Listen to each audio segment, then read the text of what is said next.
सबैले नमस्ते। यो खोला मापदण्डको विषयमा नबोलौँ भन्दाखेरि पनि बोल्न बाध्य बनाए। खोला थप 20 मिटर अनि 9 मिटर, राजकुलोहरूमा चाहिँ 4 मिटर चाहिँ कायम भएको छ। त्यसमा सबै कायम भएर रोडहरू बनाइसके पछाडि पनि, फुटपाथ निर्माण भइसके पछाडि पनि, त्यस पछाडि पनि थप 20 मिटर, 40 मिटर, 9 मिटर, 4 मिटर गरेर चाहिँ सबै क्षेत्रमा चाहिँ फेरि के त नयाँ थप मापदण्ड चाहिँ जुन सर्वोच्च अदालतले जारी गरेको छ, त्यसको विरुद्धमा हामीले प्रदर्शन गरेका हौँ। यो विषयमा खोला थप 20 मिटरको बारेमा केही कुराहरू जिज्ञासा लागेकोले असम्बन्धित व्यक्तिहरूले त्यसको सूक्ष्म अध्ययन नै नगरिकन हावादारी तरिकाले पत्रकार लगायत केही साथीहरूले धेरै कुरा सिकाउनु भएको कारणले गर्दाखेरि केही कुरा भन्न गइरहेको छु। काठमाडौँ उपत्यकामा करिब 60 देखि 70 लाख मानिसहरू चाहिँ बसोबास गर्छन्। त्यसमा विभिन्न देशबाट चाहिँ आउने जाने अथवा चाहिँ उपत्यका बाहिरबाट चाहिँ काठमाडौँमा आउने जानेको चाहिँ सङ्ख्या रहेको छ। उपत्यकाको भौगोलिक बनावट हामीले पहिला बुझ्नुपर्छ। त्यसमा चाहिँ कस्तो छ त भन्दाखेरि विभिन्न किसिमका सिँचाइ परियोजनाहरू योजनाहरू छन्।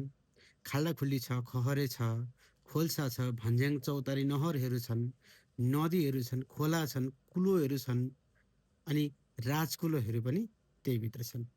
यसरी हेर्ने हो भने सङ्ख्याको तुलनामा यस्ता खहरे खोल्साहरू काठमाडौँको भूगोलको हिसाबमा हेर्ने भने गन्न नसकिने असङ्ख्य नदीनालाहरू चाहिँ रहेको क्षेत्र चाहिँ उपत्यका पर्छ। त्यसरी चाहिँ रेखाङ्कन नगरिएका, नक्सामा उल्लेख गरिएका, नक्सामाथि बस्ती बसालिसकेका, सहरीकरण भइसकेका यस्ता असङ्ख्य ठाउँहरू पनि काठमाडौँ उपत्यकामा देख्न सकिन्छ, पुरानो र नयाँ नक्सालाई हेर्दाखेरि। त्यसैले म एउटा एक्जाम्पल के दिन चाहन्छु भन्दाखेरि मानव मस्तिष्कमा, गिदीमा होइन, करोडौँ सूक्ष्म मसिना ख्यालका चाहिँ नसाहरू चाहिँ फिजिएको हुन्छ। त्यस्तै काठमाडौँ उपत्यका भक्तपुर ललितपुरमा त्यस्तै खालका मसिना नदी नाला खहरे खोल्साहरू चाहिँ असङ्ख्य, गर्नै नसकिने असङ्ख्य छन्, जसमा चाहिँ आजभन्दा 40-50 वर्ष 60 वर्ष अगाडिदेखि नै घर टहराहरू चाहिँ सबै चाहिँ के त निर्माण गरिएको छ। त्यसरी चाहिँ सहरीकरण गरेर चाहिँ व्यवस्थित गरिएको छ। अब यसमा हेर्ने हो भने चाहिँ कस्तो छ त भन्दाखेरि उपत्यकाको करिब भौगोलिक बनावट अनुसार हेर्ने हो भने यस्ता धेरै पर्छन्। त्यसमा पनि उपत्यकामा करिब यस्ता चाहिँ जमिनहरू, यस्ता चाहिँ उपयुक्त चाहिँ मानव बस्ती बसिसकेका ठाउँहरू चाहिँ यिनीहरूलाई स्थानान्तरण गर्ने हो भने करिब करिब काठमाडौँ भक्तपुर ललितपुरमा मात्रै 30% जमिन चाहिँ आबादी चाहिँ के त यस्तैमा रहेको छ र 30% जमिन चाहिँ खाली गर्नुपर्ने अवस्था चाहिँ आउँछ। त्यसमा चाहिँ अहिलेसम्म तथ्याङ्क अनुसार हेर्ने हो भने करिब 86,000 घरधुरीहरू यसमा प्रत्यक्ष पर्छन् होइन, घरधुरी मात्रै। घरभन्दा बाहेकका जग्गाहरू त कति हो कति त्यसको आँकडा नै छैन होइन। राज्यले पनि अझ त्यसलाई चाहिँ पूर्ण रूपले निकाल्न नसक्ने अवस्था चाहिँ छ। ती 86,000 घरधुरी मध्ये चाहिँ मानिसको सङ्ख्या हेर्ने हो भने करिब 6 लाखदेखि 7 लाख मानिसहरू चाहिँ प्रत्यक्ष चाहिँ प्रभावित छन्। यही ठाउँका स्थानीय बासिन्दाहरू, केही बाहिरबाट आएर चाहिँ बसोबास गरिएका, यी सबै यहाँका चाहिँ स्थानीय मतदाताहरू, भोटरहरू चाहिँ छन्। यस्ता जग्गाहरू मात्रै के त अन्य कति छन् कति छन्। अब उपत्यकाको करिब 30% भूभाग खाली गर्न पनि हुन्छ। सरकारले मुआब्जा जग्गा धनीलाई मात्र दिने हो भने पनि करिब 20 देखि 25 वर्षको चाहिँ वार्षिक बजेट नै जान्छ। नेपालको बजेट भनेको अहिले बन्दै गरेको 1-2 साल अगाडिको 16 खर्बको बन्छ।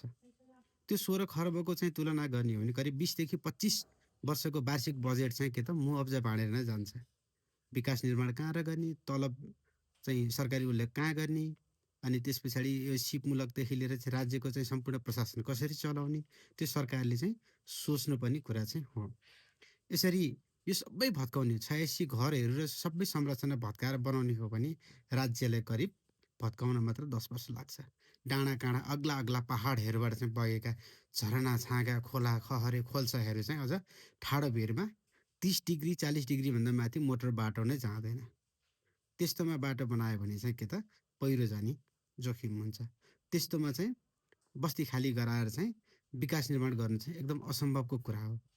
कुनै ठाउँमा चाहिँ खाली रहेको छ भने कुनै ठाउँमा चाहिँ धेरै आबादी चाहिँ रहेको छ।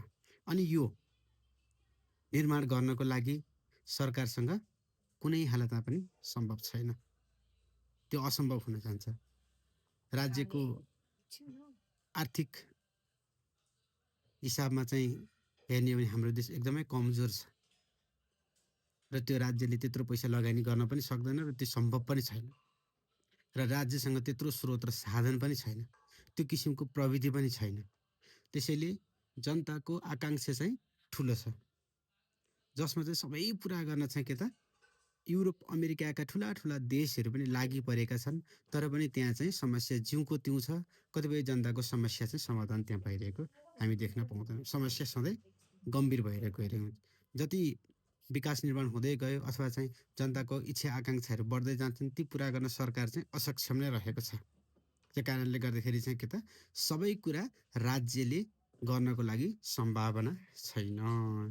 कयौँ देशमा हेर्ने हो भने हामी कोरिया, युरोपका देशहरू र अन्य विकसित देशहरूमा चाइना लगायत सबै देशमा नेपालमा बग्ने सेती, महाकाली अनि सप्तकोशी जस्ता ठुला ठुला नदीहरू पनि के त कलबट बनाएर फराकिलो तरिकाले चाहिँ माथिबाट रोडहरू बनाएर ट्रेनहरू चलाएर मोनोरेलहरू चलाएर अनि त्यसमा चाहिँ माथि ढलान गरेर चाहिँ एक त स्काई वेहरू चाहिँ निर्माण गरेर चाहिँ त्यसको विकल्पहरू खोजेर चाहिँ तयारी गरिएका छन्।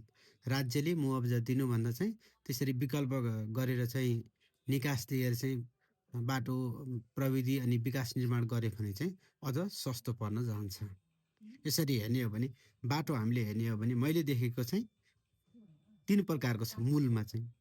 एउटा चाहिँ आकाशमा हवाई मार्गहरू भयो, दोस्रोमा चाहिँ जमिन र अर्को चाहिँ अन्डरग्राउन्ड। कति देशमा अन्डरग्राउन्ड जमिन पनि फराकिला बाटाहरू हुन्छन् भने अन्डरग्राउन्डमा पनि रेलहरू चल्छन् र माथि चाहिँ प्लेनबाट हवाई यातायातबाट पनि एक ठाउँबाट अर्को ठाउँमा जाने चाहिँ गरिन्छ। एकदमै व्यस्त ठाउँमा सडकहरू निर्माण गर्दाखेरि ट्राफिक जाम नहुने र सवारी साधनलाई व्यवस्थित गर्ने हो भने अन्डरग्राउन्ड बनाउनुपर्छ। अनि एउटा अन्डरग्राउन्ड भयो, जमिनमा भयो, अनि जमिनभन्दा माथिबाट चाहिँ स्काई वेहरू बनाएर चाहिँ 3टा लेयर बनाएर बाटो बनाउने हो भने ट्राफिक जामलाई चाहिँ हामीले कन्ट्रोल गर्न सक्छौँ। त्यसबाट 5 किलोमिटर 10 किलोमिटर बाहिर गइसके पछाडि चाहिँ ट्राफिक लाइटहरू व्यवस्थित गऱ्यौँ भने जामहरू हामीले कम गर्न सक्छौँ भने त्योबाट पनि अझ 5 किलोमिटर 10 किलोमिटर बाहिर जाने हो भने ग्रामीण क्षेत्र लगभग मानव बस्ती चाहिँ कम भएको ठाउँमा चाहिँ जेब्रा क्रसिङले काम गर्छ। सवारी व्यवस्थापन चाहिँ आजभन्दा 30-40 वर्षदेखि नेपालमा केही पनि गरेको बनाएको देखिँदैन र अहिले चाहिँ त्यसको चाहिँ तयारी गरिरहेको चाहिँ जस्तो लाग्छ। तर त्यसको लागि चाहिँ के त अत्यन्तै ठुलो लगानी गर्ने चाहिँ देख्न सकिन्छ। त्यो त्यति सम्भावना पनि छैन। हामीले त्यस्ता विकास निर्माण गर्न थाल्यौँ भने अन्तर्राष्ट्रिय ऋण यति धेरै हुन्छ कि भोलि हामी नै के त श्रीलङ्का, बङ्गलादेश लगायतका ठुला ठुला देशमा चाहिँ जुन अहिले घटनाक्रमहरू भइरहेछ त्यस्तै चाहिँ हामीले चाहिँ कुनै न कुनै समयमा चाहिँ भोग्नुपर्ने अवस्था पनि नआउला भन्न सकिँदैन।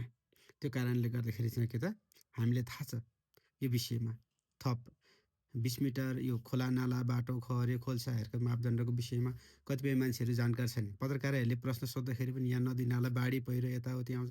बाढी पहिरो त आइहाल्छ नि। अब चाइनामा हेर्ने हो भने